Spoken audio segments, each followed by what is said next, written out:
বেগম খালেদা জিয়ার মৃত্যুকেও যারা নোংরা রাজনীতি আর গুজবের খোরাক বানিয়েছে তাদের জন্য আজ সত্যটা বলা জরুরি।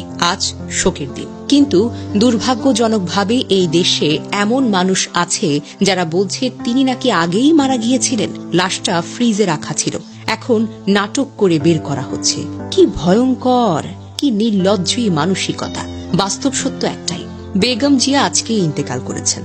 হৃদরোগ বিশেষজ্ঞ ডক্টর মারুফ রায়হান খান সামাজিক মাধ্যমে যা লিখেছেন সেটাই সত্যের নির্মম দলিল। তিনি লিখেছেন, আমার critical care medicine specialist, classmate ও ক্লোজ ফ্রেন্ড ছিলেন বেগম জিয়ার অন্যতম সরাসরি চিকিৎসক। প্রতিদিন ওর সঙ্গে কথা হতো ওনার আপডেট ও ক্লিনিক্যাল প্যারামিটার্স নিয়ে। কাল রাতেই আমরা বুঝতে পারছিলাম এই রাতটা হয়তো আর কখনো পার হবে না। গত প্রায় 1 মাসের কনভারসেশন শেষ হলো এই মেসেজের মাধ্যমে। এত খারাপ লাগছে। ইন্না লিল্লাহি ওয়া ইন্না ইলাইহি রাজিউন।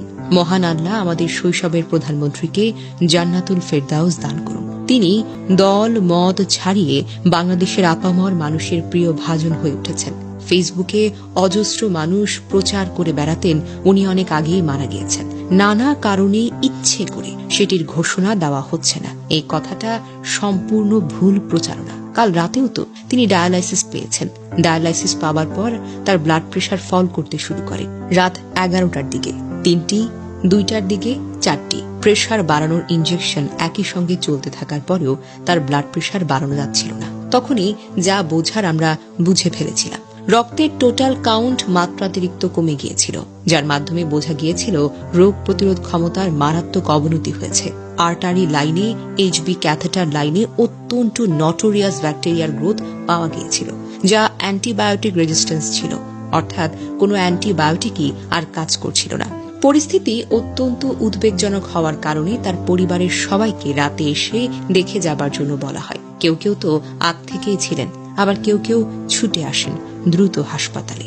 বাংলাদেশের অধিকাংশ, এমনকি প্রচুর শিক্ষিত মানুষও অতি কথন ও গুজব খুব পছন্দ করে, যা তাদের শিক্ষা দীক্ষার কোয়ালিটিকে প্রশ্নবিদ্ধ করে। অনেক সাংবাদিক পর্যন্ত বিশ্বাস করত না যে উনি বেঁচে আছেন।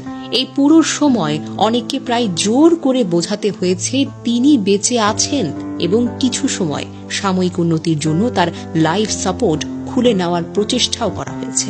এমন একজন পেশেন্টকে কিভাবে মানুষ মৃত বানিয়ে ফেলত? এসব মানুষের মেন্টালিটি দেখে না আমার আফসোস হয়।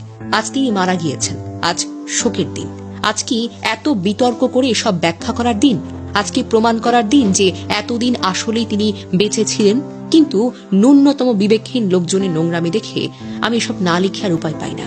এই কথাগুলো শুধু একজন চিকিৎসকের নয়, এটাকে বলে বিবেকের আর্তনাদ। একজন মানুষ মারা গেছেন, একজন সাবেক প্রধানমন্ত্রী, একজন মা, একজন ইতিহাস।